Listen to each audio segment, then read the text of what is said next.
Alright, DJ, Guild Master Screen Gamers Guild here with you guys.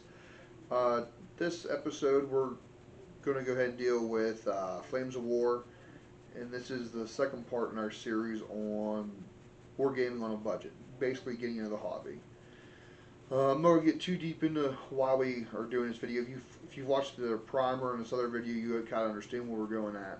Now we're going into the second part of the game. This is like the sister game, or I guess this would be the big brother game to Team Yankee, our previous video. They use the same rule set. They're owned by the same company, Battlefront.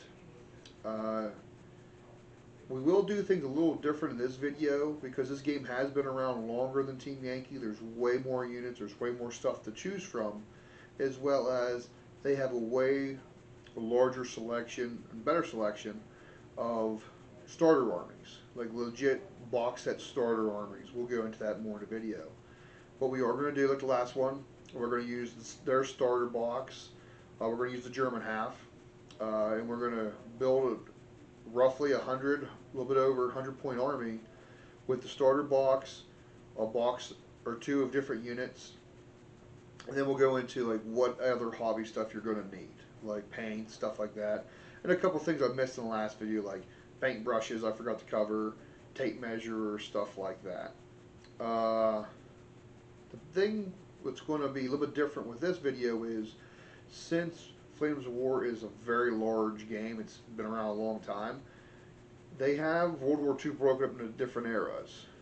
You have early war, you have mid war, and you have late war. Early war, think of like 39 into like I think 41, I believe. So it's like Germany invading, stuff like that. Mid war is like Operation Barbarossa, where the Germans invade Russia. Then you have North Africa with African corps versus the British. And then late war is like D-Day onwards to the fall of Berlin. Um, what we're going to do, we're going to use their new D-Day setting, which is basically like mid slash late war. The box set hit the beach, it's a D-Day box set. So we're going to be using the D-Day rules for list construction, those armies. What's kind of nice with the Axis and Allies is you can paint your armies to go either late war or mid war fairly easily. You know what I mean? Especially with like the Russians, almost all their stuff's painted exactly the same. So, what I think difference is vehicles for them. The Germans, up until late war, it was like one color. It was either like a desert gray, or correction, desert tan, or looks like a woodland gray kind of for their vehicles. Now, since we're going to be doing D-Day, we're going to end up having to do like the German camouflage kind of stuff. But we're going to go ahead and get into it. As far as lore goes, it's World War II. Enough said. Okay. Uh, but we got the starter box here. It's $60. Just like Team Yankee, you'll find out it comes with unit cards for both factions, Americans and the Germans, and their small rule book. Okay. Now I have to piggyback on this. They have another box set starter. It's called the German Panzerkampfgruppen. I butchered that. It's their starter box for D-Day, and it's complete. It's like a 96-point German army, and I'll go over that. There's actually pictures of it in the book here. I don't have one here to show you guys because I already have my collection kind of built, and I have vehicles to add. But it also comes with all their starter armies come with this rule book. So if you want to forego buying the starter, just go right into a starter army. That's another way you can do it. You're going to find out here when we break this down, this box down a little bit, and we show what we're going to add to it to get to our 100 points versus what they suggest off of just a starter box. Price wise, it's pretty similar, believe it or not, fellas. Like, I guess if you go the starter box army as versus the starter set, you don't have to worry about, okay, you have 57 points, I think it's 49 points of Americans just floating around. You have 51 points of Germans in the box. So, you could buy two of these for 60 bucks a piece, 120 bucks, and have roughly a 100-point army? Absolutely. You could definitely do that. Not a problem. We're not going to. We're going to add a box set to it. But as you can see, it comes with a boatload of stuff in the back of it. It comes with your dice, your unit cards. Also, it comes with a piece of terrain. It comes with a V1 flying bomb as terrain. As you see, I haven't yet put this together, but it's pretty cool. It's a good centerpiece model for doing whatever, like they're guarding it or whatnot. So we went. You buy the starter box, and it comes with a fairly large force. It comes with two full Panzer, or two full correction Grenadier platoons, Grenadier headquarters. Comes with three Panzer IV tanks. Correction, I'm a little dry mouth. And it comes with two, I think it's Pack 43 7.5 centimeter anti-tank guns. You can definitely see it up in the picture here. And then the Americans come with, I think, like 9 Sherman tanks. But that portion here is 51 points. So the next thing we're going to need to buy, obviously, is the German D-Day book. Okay, this is going for about $20-$25 right now. This has all the extra different armies or German groups you can play with. So you'll want this, just like in a previous video. Comes with a lot of stuff you need for painting and stuff like that. It also comes with a list of different support choices that you're going to need. Okay, so we're going to add that in. That's $20. Now, once we have that, we have our force. Since we're going to do the starter box way, we're going to need to add something to get to 100 points. Now, I was kind of batting around, and I come up with, if you would take and you would minus your 3 Panzer IVs out of here, that's 16 points, you can actually fit in another formation, a Panzer heavy formation of Tiger tanks. So for 50 bucks for the 5 Tiger box set, you can have 1 tank for HQ and then 2 platoons of 2. Same thing I did with the Abrams, except we're using a Tiger tank. Now that formation is like 60 points. And once you knock off 16 points off of the box set, it comes up to 43. You end up having like 103 point force. And a lot of times, even the game plays at 100, a lot of folks will bounce around between 105 to 100 and below. And because of the different options in this, like, you can go up or down in points wise.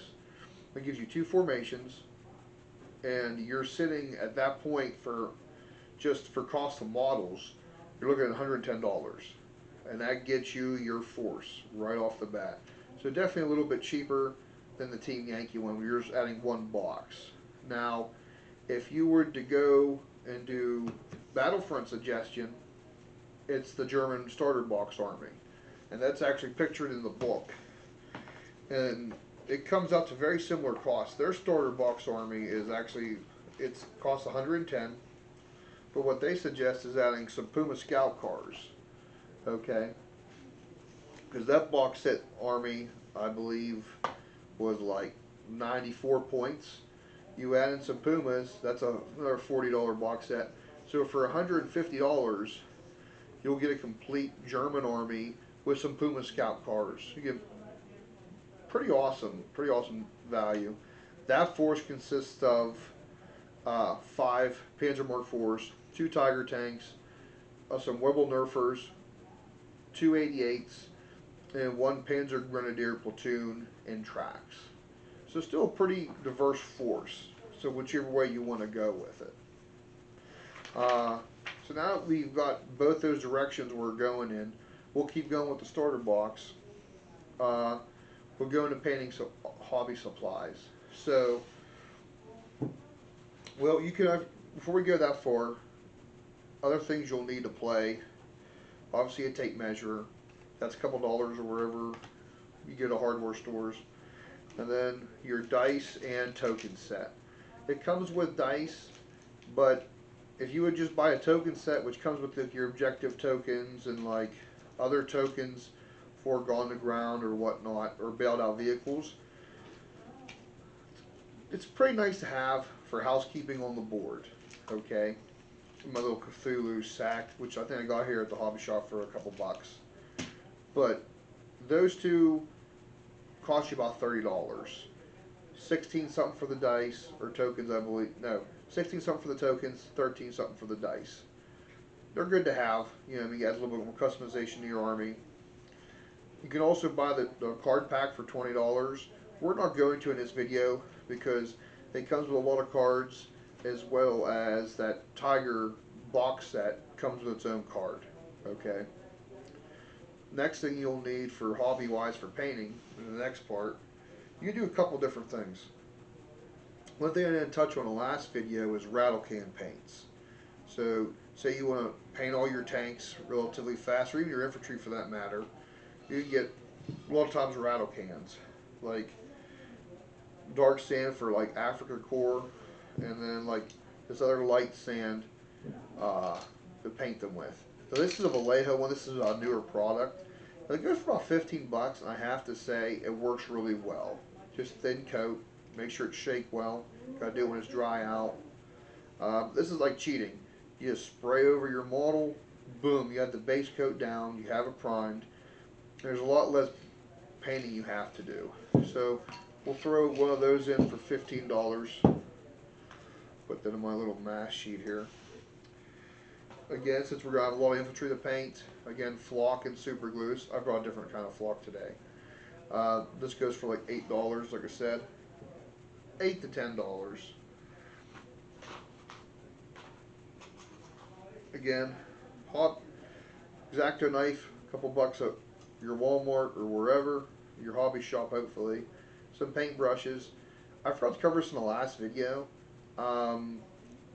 Where I get a lot of my paintbrushes are at is I like getting them paintbrush sets. And Army Painter, I like a lot of their stuff.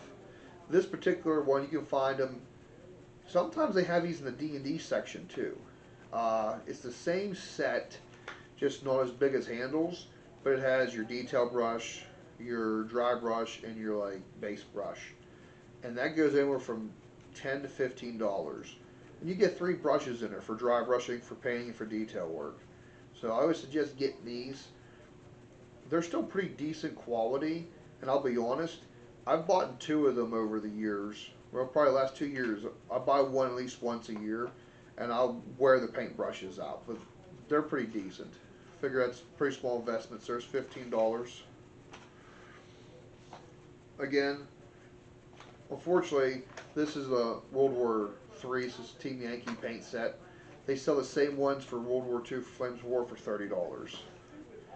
So that has all the colors for your tanks, your vehicles, and your infantry, importantly. So you only really about buying extra stuff. And if you prime them with a base color first, it'll stretch your paint a lot further. Like the last video, I suggest for the $25, the Colors of War book. Can't stress how well this does. It gives you how to paint ideas, different eras, and especially in Flames of War, like I said, there's late, mid, and early, or should be late war. This has you how to paint all of them. Plus, too, it goes across other games. You can use it for like bolt action, stuff like that. So I suggest this to a lot of people. So if you go ahead and you add up all of our extra painting stuff that we've added, it comes out to like $90. So you add that to what our cost is with the dice, tape measurer, and all the tokens. You're looking at almost $270. Buying the box set and the one box I've suggested and all these paints and stuff comes up to $270 to get you 100-ish point army, which is really, really good. Now, if you'd go the same route with buying just a starter box, or starter army, excuse me, it comes out to almost the same. I think it comes up to like almost like $280 at that point. Really good value. Now, a couple things I'm going to add into this video that I do suggest getting like extra items they have other books you can use, and you can use a lot of the same models for different things. Because I also play After Core. This book's still $20. Uh, it's good just to have a couple different army books to diversify. The other thing is too, a lot of times they'll come with like now these aren't I don't have the D-Day command cards yet, but these are something new they've added to Flames of War. Command cards basically this is this is After Cores and my Italians. Uh, those are usually $5 for a deck, and they kind of fill out the point level. Sometimes you can't reach 100. Well, some of these cards are a point or two, and they'll do different things. They'll add like anti-aircraft to a unit, maybe a different order ability to a unit, or they'll bring old models relevant again. The one thing that happened whenever they started redoing the point values on Flames of War, a lot of units lost their transports, which are just basically trucks. You could buy a bunch of truck models, and that's how you moved your infantry around. It was trucks. They'd bail out of the truck and it would drive away, just like a regular transport boy, whether it be a half track or whatnot. Those with these cards, for a point, you can use those old models again, and it basically gives you a stat line for a truck for your units. Uh, it's pretty basic video, guys, just like the last one. Uh, if you guys have any suggestions, any ideas, just go ahead and put them in the comments below. The real intent is to show, the real intent of the video is to show how affordable you can get in other games. So far, like you've seen in the series, around $300 total gets you into a full-size army for these two game systems. The next video we're going to do is going to be BattleTech, and that's probably one of the cheapest, really cheapest games to get into tabletop wise. And you guys will see that it's less than $100 and some total if you just get a couple things. I hope you guys got something out of this. Hope you guys enjoy it. Something I am going to try to do in later videos. I'm actually going to the armies I've suggested for Team Yankee and for this. I'm actually going to build them and then play some games with them on table and kind of let you guys see how they play. Like I said, these armies aren't tournament winning. They're not optimized. They're just something to get you into the game, and then you just play with. You can expand from there. Uh, that's pretty much it, guys. I hope you enjoyed the video. This is DJ Westmoreland Gamers Guild signing off. Until next time.